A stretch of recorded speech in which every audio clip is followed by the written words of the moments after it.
No. Hobart, Tasmania, just push on. And I'm your host, Dr. Craig, joined as always by Lord Taylor. Hello.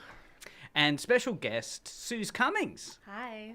Fantastic to have you on, Sues. It's great to be on. And we're going to deep dive into some of your work. As people know, on Media Mothership, we explore everything in and around the world of media, pop culture, how it can shape our understanding of the world around us.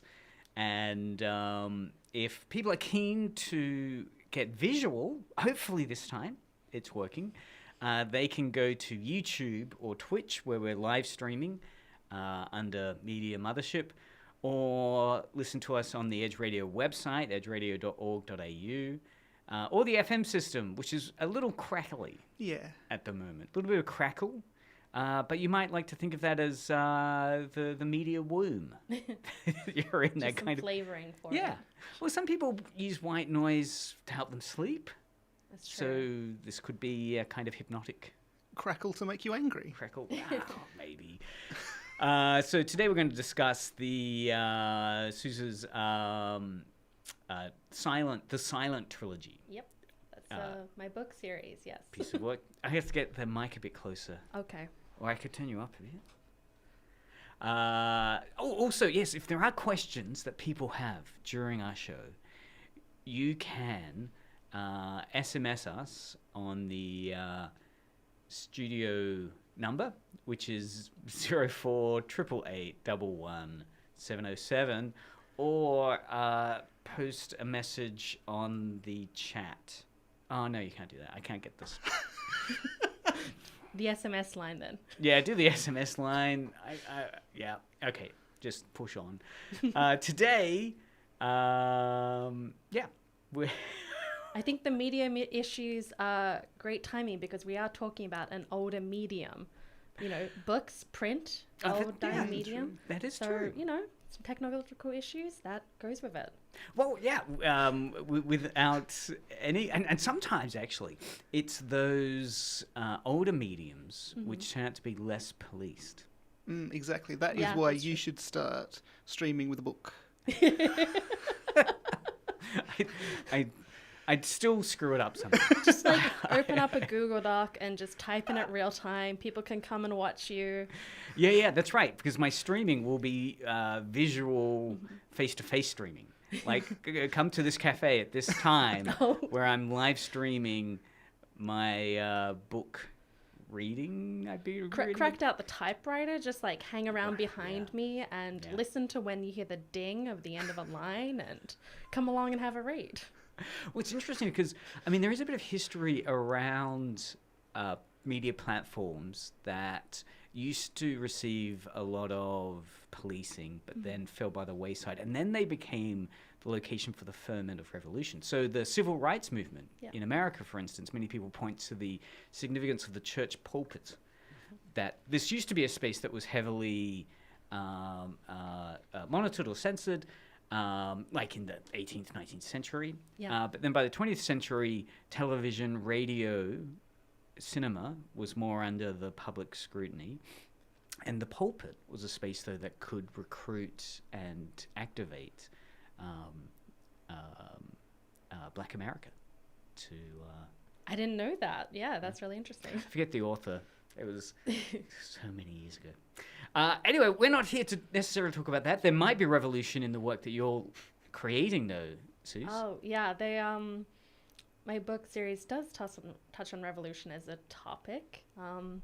It is kind of about a magical war. So, you know, there's the magical war started by attempted revolutionaries, and then there's like counter protests and counter revolutions and things like that. So I guess to fill people in, grabbing your author details on Amazon, it says here that you're a single-headed, non-binary Tasmanian. That's right.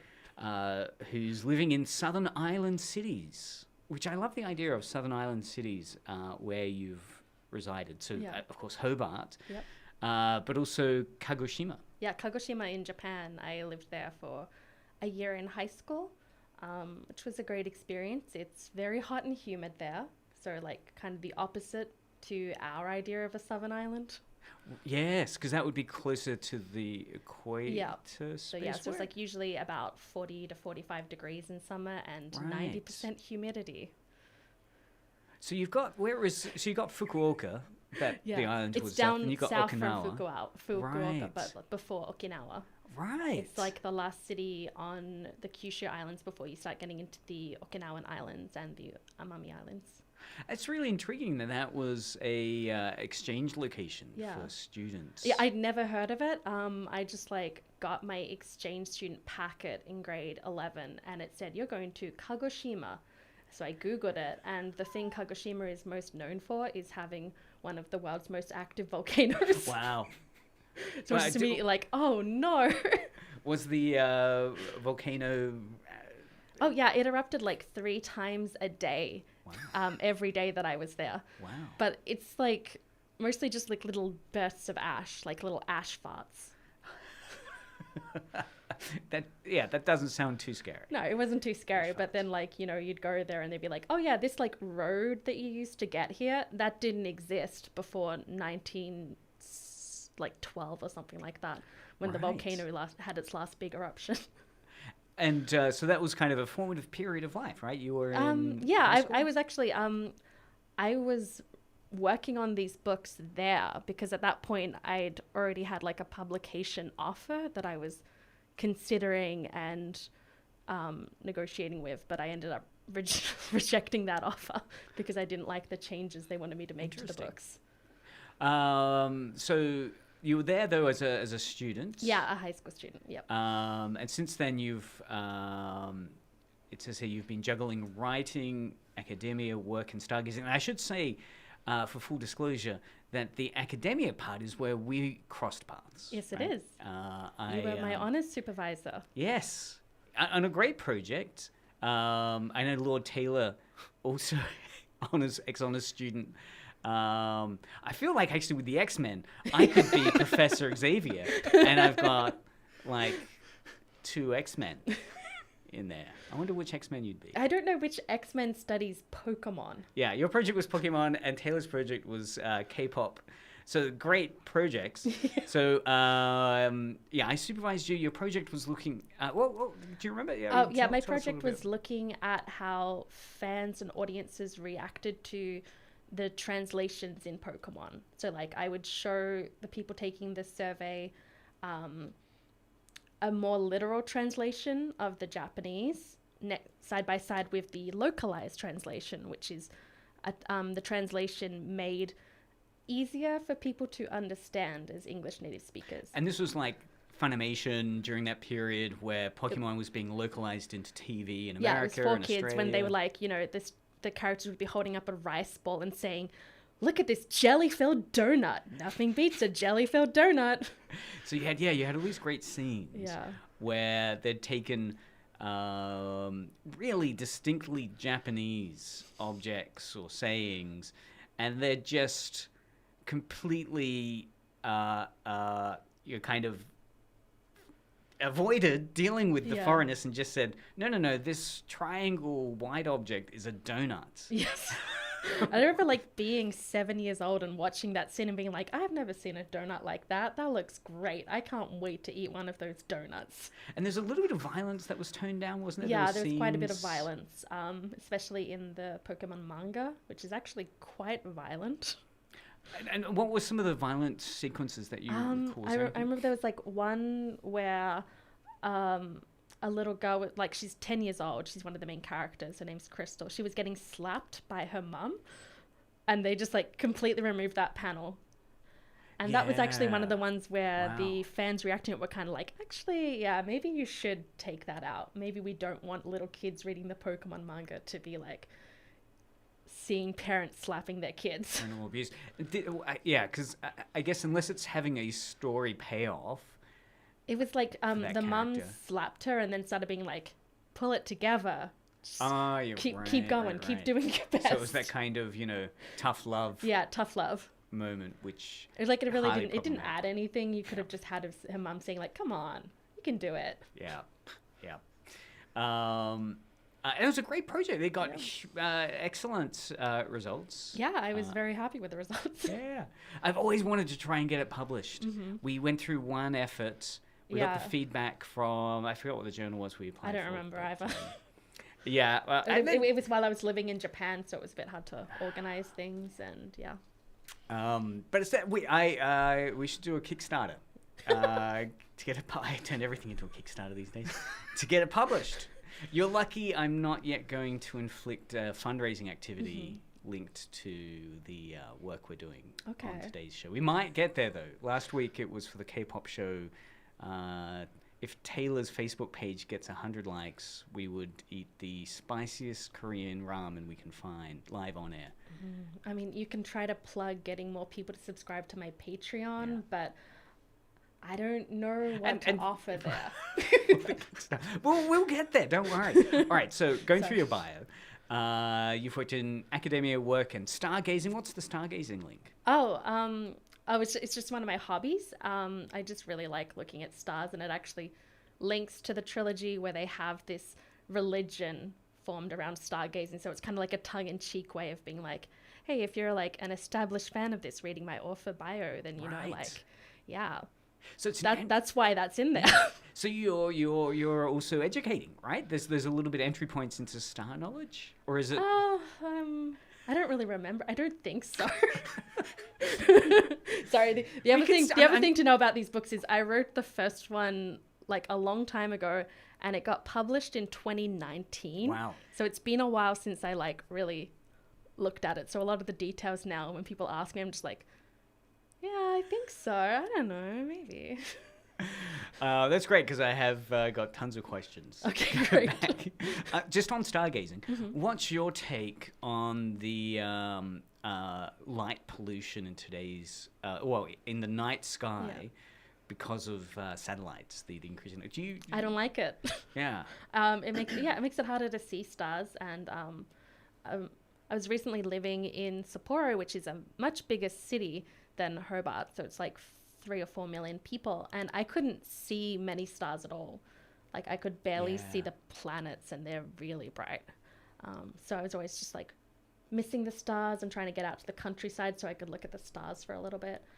Hobart's all right. Hobart's fine. Like you can still see most of the things if it's not Mona and they don't have the light shining on. But I think bigger cities are kind of missing out a bit. Like you don't. Even if you're not into stars, I feel like you miss seeing stars. Like you'll get to a point where you wish you were looking at them, that you might even realize that you're missing. My kid was really disappointed a few weekends ago when we were out at night and they were saying, "Oh, the night sky's amazing, Dad. Look at those stars." And I said, "They're satellites, not stars. You see how it's changing colours." That's yeah. I mean, but I think we are very lucky here in Hobart. We can see a lot of them quite easily. And the aurora. And the aurora. Right? I saw the aurora 2 nights ago. No way. I keep missing it. How do you see it? It helps to have like a camera set up. I don't remember the details of how to set it up, but there's like the Aurora Facebook group that talks you through how to set up a camera to keep an eye out for it. That makes it easier to see it. So your right? Yeah. So So through the camera, you can get You can get photos that you can get like a color balance on the camera that makes it easier to see. If the aurora is there, which then like if you're already looking for it, it's a bit easier to see at naked eye. Yes.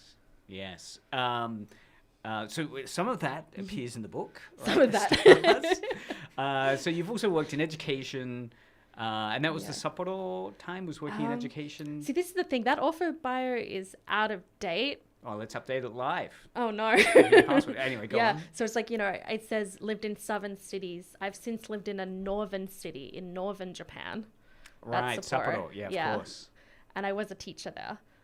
Yes. I think the worked in education was because I used to work promoting student exchange programs. Like after I got back from mine. It mentions jewelry and fast food. Are those going on? Oh, no. I mean, I did work at Hungry Jack's for a bit, and I did work at Pandora for a bit. Hungry Jack's. Yeah. Any horrible stories? No. I shouldn't put you on the spot. No horrible stories, but I have never eaten Hungry Jack's, and I never will. Right. Well, it's like, I guess, people that become vegetarian after they see how sausages are made, right? It's interestingly, probably the inverse works as well. Some Yeah, people, true. become even more Hungry Jack's fans. My kids want to I work mean, at definitely. Facebook. Some of the people that I worked with, they were like always recommending things to me. Like, you got to try this. You'll like this. Yeah. But I was always just like, I just spent like 4 hours looking at this. I don't want to eat it now. So, your first series, the Silent Trilogy, Yeah. is a culmination. A smooth segue. Is a culmination of everything you wanted to read as a history and magic-loving queer teen. That's, yeah.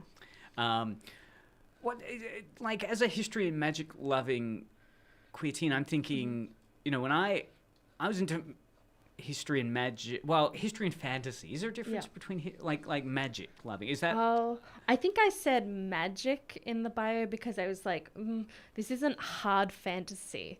Right, It's like a Lord much of the Rings softer fantasy. No, it's a much is hard. softer level of fantasy. It's literally set in Hobart. There's not that much. Yeah, this is It's a magical place here. Yeah, I think Hobart can go totally hard. I mean, hardcore fantasy. I mean, I said that, but like my editor didn't cut down like so many descriptions of Hobart. Like, we don't need to waffle on so much about how pretty you think this place is. Yeah, because it wasn't. Yeah, because I think one of the interesting things would be, the media pilgrimage thing, right? People reading something that's located in a location, and then wanting to visit there. Yeah. You were saying it's kind of there's not too much there, and I mean, I said that when we met up, but then like when I came here to Sandy Bay campus, I was just looking around like, oh, there's like scenes from my second book set here. Really? Yeah, there's like a scene at Stanley Burberry Theatre. There's like a description that I wrote of the fountain outside that my editor cut down. Well, Taylor and I do excellent radio dramas with AI. We'd love to take this work and do a live audio radio drama in location. Oh, that would be interesting. I'm not sure how you'd adapt it. Well, we just put it into ChatGPT. Oh, okay. And ask it to do it for us. No, we wouldn't do that. At first. That would be plan C. All right, so a lot of Hobart references in the Silent Trilogy, and so you're a history and what were the history and magic loving experiences as a teen that were some of the catalysts? So I think the magic is the more obvious one. So like I'd read a lot of fantasy books.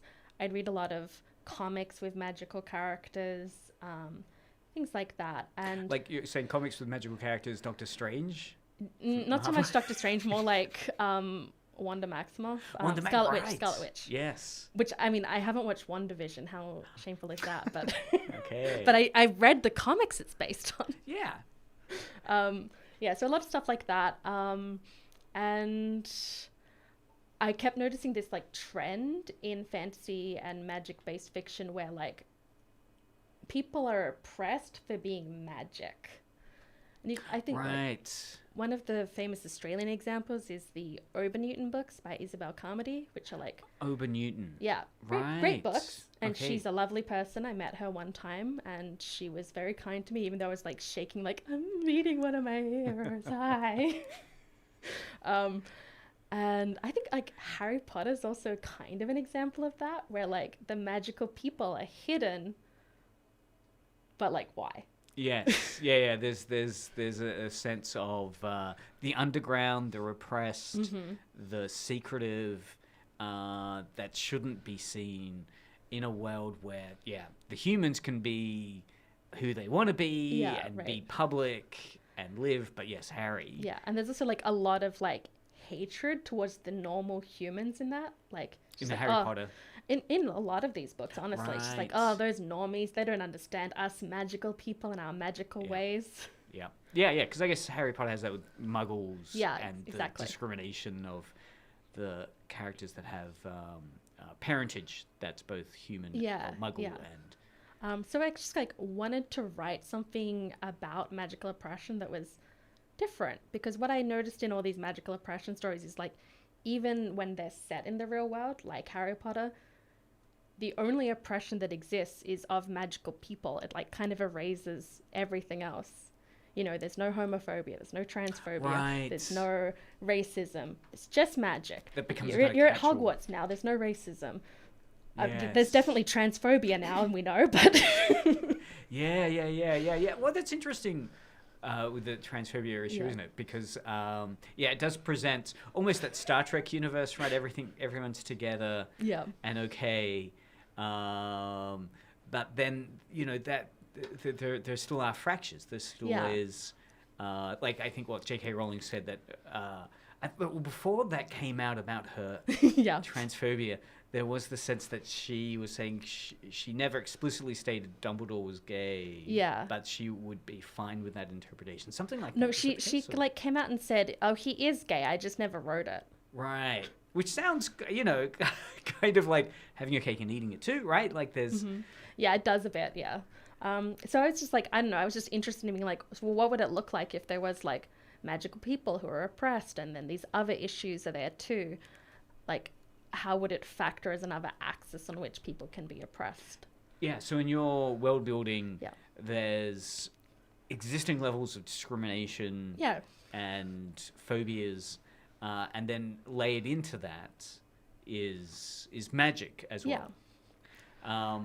So the we'll get around to publishing the sec, but then it goes on to tell a little bit of the story. So the Silent Trilogy is an urban fantasy series set primarily in Hobart, Australia, as you said. It tells the story of Dionysa. Is that right? Yes, Dionysa. Yeah. Dionysa. A not-so-hidden magical community focused primarily on their princess, Lao Yamaguchi. Yeah. Yeah. Lao short for Toral. Yeah. Right. And his family, Nova Gelanis, Crow Hotfire, and Carmen Eastman. Oh yeah. Right. So those that space you're building up, because from what I can remember, like the story is that there's been an amnesia that's caused people to forget. Yeah, there's there's a lot of layers to this story. It's kind of hard to just like explain, because I wrote like the story on 2 levels. There's like the story that's happening with the narrator, and then the story that's happening with the actual main character, Lao. Right. Is that why, I guess we were talking about the references, and one of the snappy elevator pitch lines that your work or this trilogy has been linked to is X-Men meets Good Omens. Yeah, that's why. So within this space, so let's go back. How does the trilogy draw upon those kind of fantasy comedy or superhero genre elements? Is there...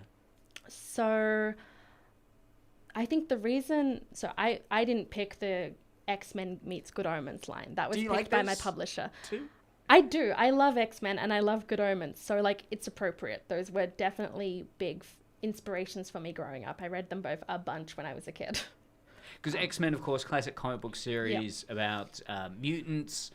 Many people see it as one of these uniquely political comics where, as we're talking about, magic is a space of oppression. Yeah. In this sense, it was, superhero mutants as a surrogate to talk about oppression, civil rights. Yeah. And I think it's actually been very helpful in that respect, like it's been able to get like some of these ideas out there in the mainstream in a more comfortable way for some people. But yeah, in my books, there's literally a part where the narrator, who is a human, says, so these Dionysa, they're like basically X-Men. Right. Yeah, so is that, so how does magic exist within your world? What's, Okay. like... So the beings called Dionysa, they have innate magic, but usually their magic manifests in 1 or 2 natural abilities. So for example, someone might be able to conjure and manipulate fire, and that's it. That's all they can do with their magic. There's one character who's like, oh man, all I can do is manipulate salt. And part of the setup for these magical characters is they don't trust science because, they're magic. Why would you trust science if you can just like summon fire out of nowhere? So a lot of the time people will have like ideas like, oh, you think that salt manipulation isn't helpful? You know, that the ocean is salt, that there's a lot of salt in human bodies. Yes. So there's like all these ideas of how they could use their magic that they don't know because they don't engage with science. Right. Yeah. Because the science of figuring out how salt's connected to human bodies is not obvious. Mm-hmm. I mean, what? That was not medieval knowledge, I assume. I mean, No, I'm trying. Yeah. I don't think so. So a lot of it's just like very surface level stuff. Yeah. Like they just observe things like, oh, that's literal water. I can manipulate that. Then you're like, there's water in the human body, and they're like, no, there's not. Don't speak science to me. Science isn't real. And in this universe, is magic out? Does everyone know magic? So that's where the amnesia thing you mentioned before came in. So Yes. like the magical people deliberately hide themselves because there aren't that many of them, and they don't think their magic is that helpful. It's just like something that for a lot of them is just like, oh yeah, I can just like telekinesis something from across the room, and that's about it. Right, but they keep it secret so they're not experimented on by the government. Yeah, and- something like that. Yeah. They just like feel uncomfortable because they're outnumbered, and a lot of them like just live in normal human society and don't really have much of a community of Aphrodinessa. Right. Yeah. So the setup for the first book is that the leader of Dionyssa decided she was fed up of this, right? She wanted to have a Dionyssa continent where they could openly exist. And she talked with her advisors and was like, Australia, that's it. We're going to go there. No one will care. It's out of the way. It's It'll like be great. playing the board game Risk, right? You got to get Australia, and then you can win. Yeah.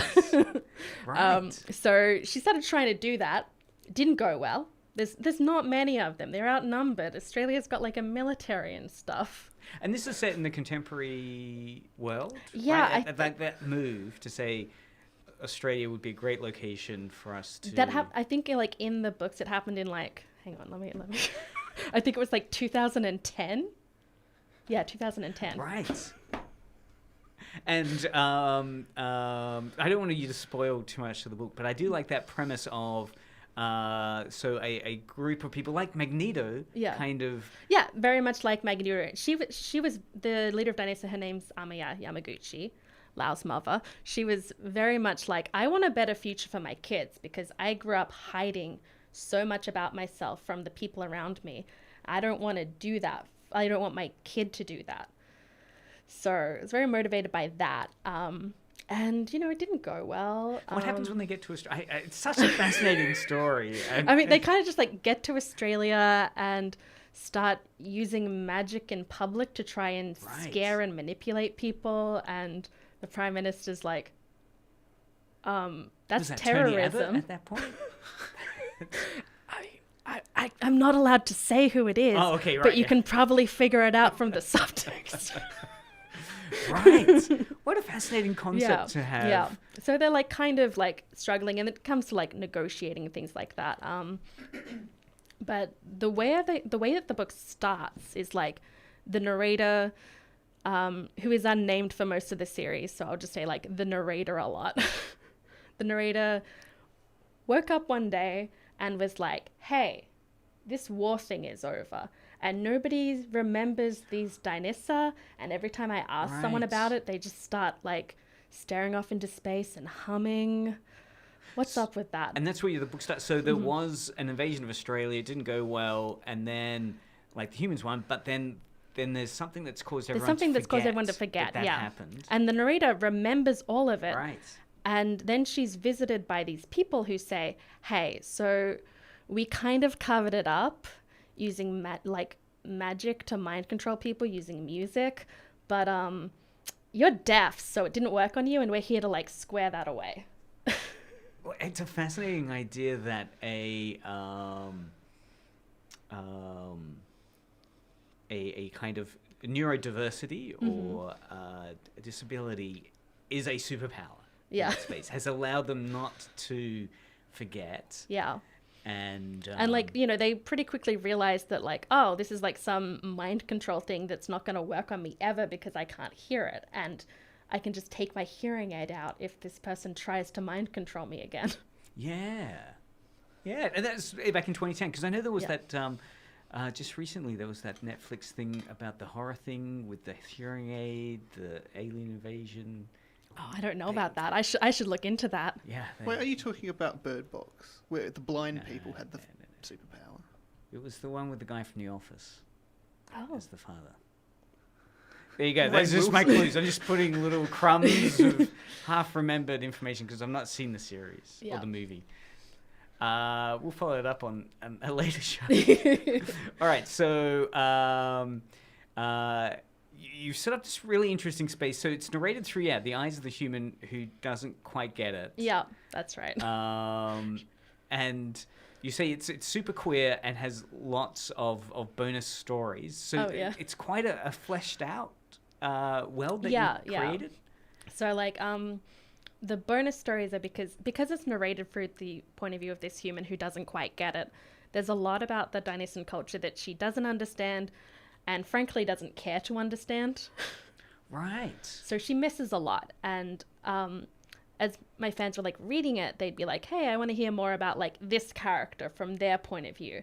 So I'd release these bonus novellas and stories and things from the point of views of other characters where you can see like more easily the disconnect between what they think versus what the narrator thinks. How did you engage with the audience? How was your material initially released and people gave you feedback? What was the space that is a existed long story.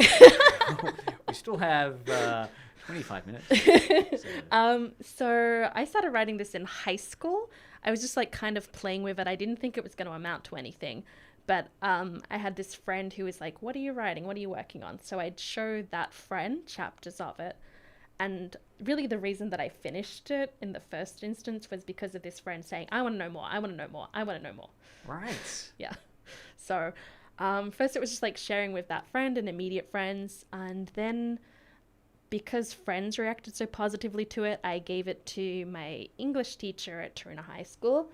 Really? Shout out to Mr. Powell. Mr. Powell. And Mr. Powell was like, I don't like how often you use the word emo, but you should publish this. That's really encouraging. Did Yeah. you seize like carpe diem it? And, I did, and- yeah. and go I ahead? just immediately started sending it out to publishers. How do you do that? You just look in the internet? Yeah. The Queensland University of Queensland Press does release this book that has all this information about Right. things you can do. But no, you just look on the internet. Like, just open a book that you like and it'll have the publisher's information. Then you Google it and then click on the submissions tab. So you were sending out, was it the whole books you were sending them, or just little, Just like the book first silent? like 50 pages of the first one silent. Yeah. And how did that process go? Because I know in your bio you say it's been a long time coming because you keep rejecting your potential publishers. Yeah. What was going on there? So for context, when I started doing this, it was 2007. And my protagonist is a non-binary bisexual Asian. So a lot of the notes I get back from publishers would be like, we're really interested. It's a solid premise. It's a very interesting idea. Can you make it less gay? Really? Yes. They wouldn't say it that directly, but Yeah. it was always the clear subtext. They'd talk about like, it'd be more marketable this way or that way. It'd be more accessible to more people. So and you didn't do that. And I said no So- because I was like, I'm 15, 16. That's too young to sell out. Yeah, you still got your ideas. Yeah, right? exactly. So So that was about 10 years, like for a 10-year period. I was like sending it out to publishers and then Yeah, hearing back right. eventually and being like, we're interested. Can you change this, this, and this? I'm happy to say that the publishing industry has moved forward quite a bit in that in the end, the last one that I ended up deciding not to go with, they were saying, we're interested in the premise, but this like whole layered narration thing is really convoluted and very hard for people to follow. And I was like, yeah, that's fair. It actually is pretty convoluted and hard for people to follow, but I don't don't see a point in existing without that. So But yeah, a little bit more constructive finally, rather yeah, than exactly. Then we don't really like that. You know, there's all these gay people and trans people, and So how did you finally navigate that? As you're saying, it was a 10-year process, and now people can access it. yeah. Through the inevitable Amazon or Yeah, so there's an Amazon Apple. and Apple books. So I met an editor at the last publisher. I'm not allowed to say any of these publishers' names, by the way. Oh, good. Well, yeah, I should have probably said. Yeah, also, NDAs community were radio signed. station. I met an editor there who was like really into it and really believed in it. And she said to me, hey, you should self-publish this because it's not going to happen in the industry in this time. So if you do that, I will help you self-publish it. So she basically arranged the self-publishing on Amazon. And then later she got involved with this indie press. And now that indie publication press is managing it. Right. Yeah. Yeah. So the first step of self-publishing, Yeah. as a layperson that's not done it, I think you could just put it up, right? Yeah, Without yeah. any help, like submitting an assignment to university, right? I'm sure it's a little more complicated, but It's really not actually is the thing.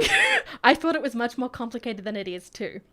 It's literally just go to Amazon, sign up for KDP, which is Kindle Direct Publishing, and they'll be like, upload a document, make a cover. All right, it's done.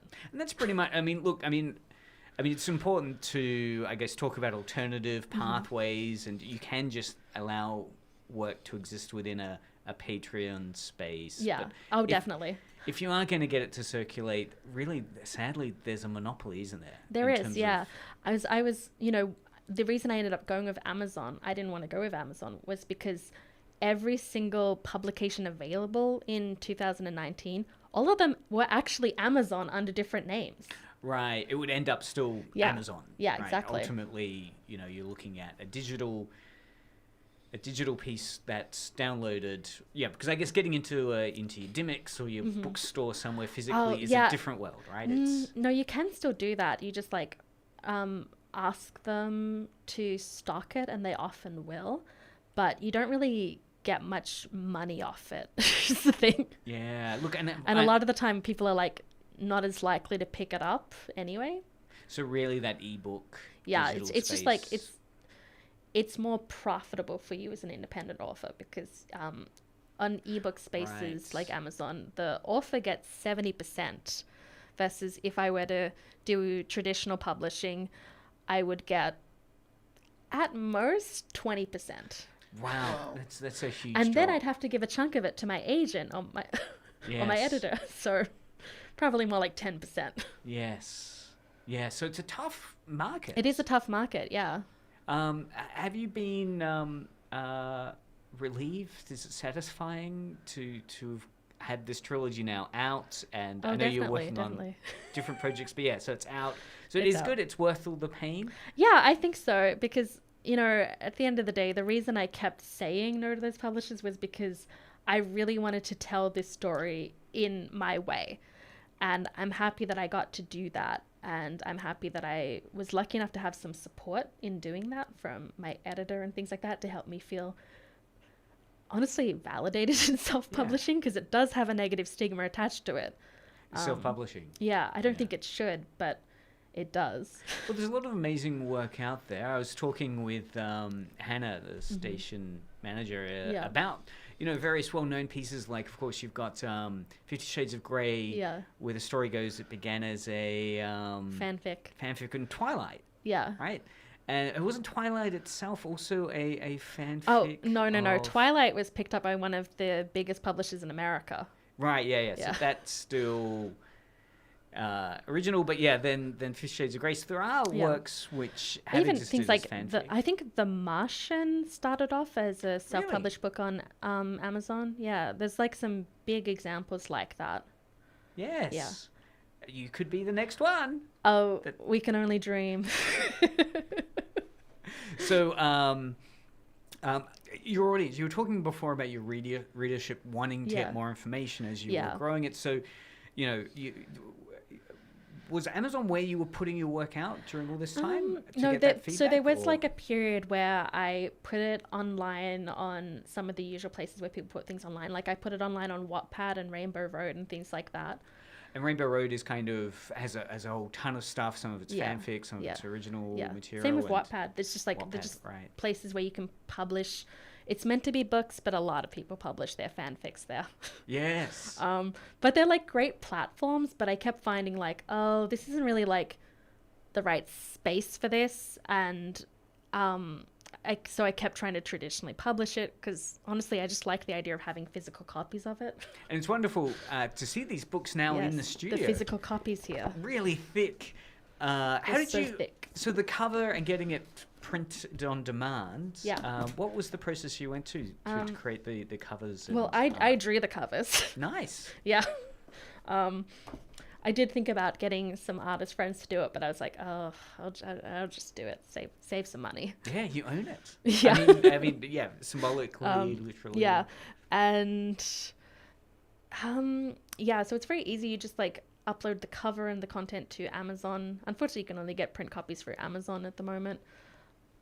Apple doesn't have like a print press. So there's still that very, as we're talking about at the start of the show, old school analog engagements. That thankfully is still there. Yeah. And so your readership was being able to reach out to you through these different spaces. Yeah. putting it So on a there. lot of them would actually follow me to places. Like I think I even put Right. some of it on LiveJournal back when LiveJournal was a thing. Yes. So it's just like follow me from different spaces. Like when's it finally gonna come out? When's it finally gonna be done? It sounds like a George R.R. Martin issue. Were they appreciative of the effort you were making? It was a kind of Oh yeah, good they're very leadership? kind and patient people. I'm emphasizing patient in particular because there's 2 more bonus stories I've promised people that I haven't finished and put out yet. Really? So there's still some. This is a decades-long experience. It's you know that thing of like I'll be saying, oh yeah, I'll write a bonus story about this character. Like one of them is about Lucifer's least favorite son. And I was like, yeah, that's just going to be a quick little thing. You get most of what he's about through the book series, and then suddenly it's been like a year since I started writing it, and it's 70,000 words, which is like Lucifer's least 300 favourite pages. son. Wow. Yeah. So you've got a 300-page piece on Lucifer's least favorite son. That's within the universe of the Silent It takes Trilogy. place during the second book. Oh, wow. So like all the key information, you already know it. You just get to know more about like what he thinks about all of this, what he thinks about how much his dad doesn't like him. Well, it can be. I mean, I always love those moments in a large, significant body of work. Like I'm thinking, your classics like Rosencrantz and Guildenstern are Dead, where you have Hamlet, but then you have a short. I mean, it's done not by Shakespeare, of course. It's done by what's his name? The great Stoppard. Stoppard. Yeah. Taking the same events that we know how they play out, but from a completely different point of Honestly, view. I find it really fun to do as an author, so that's part of it. In fact, there was one I came across, a comic book one, 2 stormtroopers. Oh yeah. During New Hope onwards. Oh, that's cool. Yeah. Still got 2 final pieces left. They're almost done, I promise. But there are new projects you're moving along to. Can we tease out any details of what your plans are? Well, we've talked about fan fiction a bit today, so I would just publicly here on Edge Radio admit that one of the ones I wanted it to be a Yu-Gi-Oh fan fiction. Yu-Gi-Oh! But then card like I game. started writing it and was like, this is nothing like these characters. So I'm like, all right, it's just an original project now.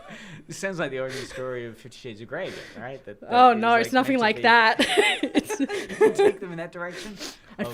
promise, no porn. I don't write sugar porn. Wow, so you used that as a kind, because So like, there's this thing in Yu-Gi-Oh lore that I find really interesting, which is like there's souls that get split in half, and half of the soul will be reincarnated, and the other half is trapped in a magical item. Really? So yeah. How does the soul get split? So this is at the Dark point magic. of death, or during your life your soul gets split? You know, they don't actually explain that. It's a card game show. But great for fan fiction.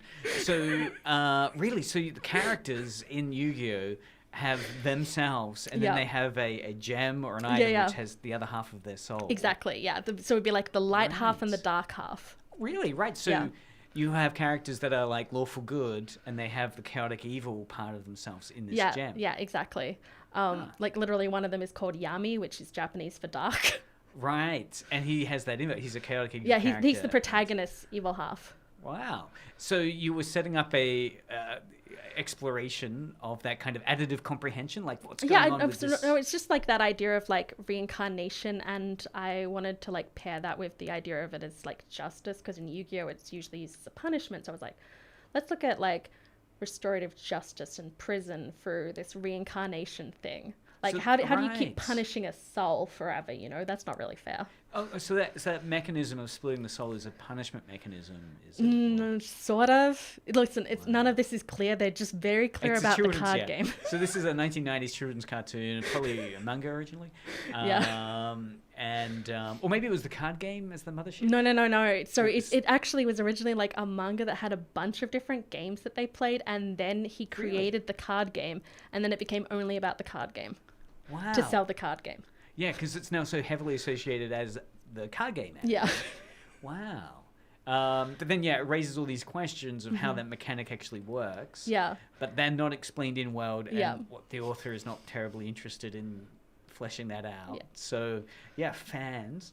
Yeah, so like I tried writing that when I was like 16, and now I'm like, 15 years later, like, that's still an interesting idea to me. Yeah. I'll just acknowledge the Yu-Gi-Oh manga code in my acknowledgements. Well, look, if it's far enough away from that space that you'll be... Look, like the Teenage Mutant Ninja Turtles, for instance, is set with heavy references to Daredevil, right? But it's a homage to that environment. Yeah, I really am a fan of that kind of homage thing. Just like, Yeah. I think most media that people end up creating is deliberately or accidentally just a hodgepodge of everything that you've loved reading yourself. So why not be open about it? Yeah, I've been always like that theory Henry Jenkins has of fan fiction's importance, that it can help people if they struggle writing, let's say, a female protagonist. They're Yeah. a male author. They can't get their head around what that identity means, but they're a huge Harry Potter fan, and they know what Hermione's motivations are and actions are defined by, and so they do a fan fiction about Hermione not bloody well getting into a relationship with Ron, which I always think was such a mistake. Anyway, you can read my fanfic on that. No, but Yes, every day anyway, a free link. I do like that concept Yeah. of it allows you to just get to telling your story Yeah. rather than writing really, really badly written characters. So it can be a really useful way of developing a voice. Yeah, I think so. I mean, I haven't actually written fan fiction for quite a while, but I definitely used it as like a fun way to practice characterization. And people have always praised my characterization as the strongest part of my book series. So I'm like, there we Yeah, go. look, and it's interesting, even though you hadn't consciously anchored the Silent Trilogy around the X-Men and Good Omens. Omens. Nevertheless, yeah, the I- literacy you have of character writing enables people to link it to Yeah, established yeah. spaces. Yeah, and I definitely put deliberate references to X-Men in there, and Good Omens. I mean, the Good Omens book has a lot of footnotes, and this has footnotes, so they're just like, yeah, that's it, that's the link. So it's more stylistically. Yeah, there's like a comedy, and Right, the it's got comic angels elements. and demons in it, and Yeah. Good Omens has an angel and a demon. So writing's still ongoing. Yeah, always and forever. Are you? So you've got some a non Yu-Gi-Oh kind of project. Set on Venus. Set on Venus, of course. Any more Australian or Hobart based work? No, not really. So there is like, Edge Radio based work? oh, I could, if you want me to start writing Edge Radio fan fiction, Totally. I'll get on that. Fundraiser. If you would like to donate to the Edge Radio fundraiser, we'll get... Pay my commission rate. Yeah, we'll use that money to get an Edge Radio fanfic going. You can like select tiers, and people can like choose tropes or characters Totally. and things like that Yeah. based on the tier level. Kind of a yaoi can happen.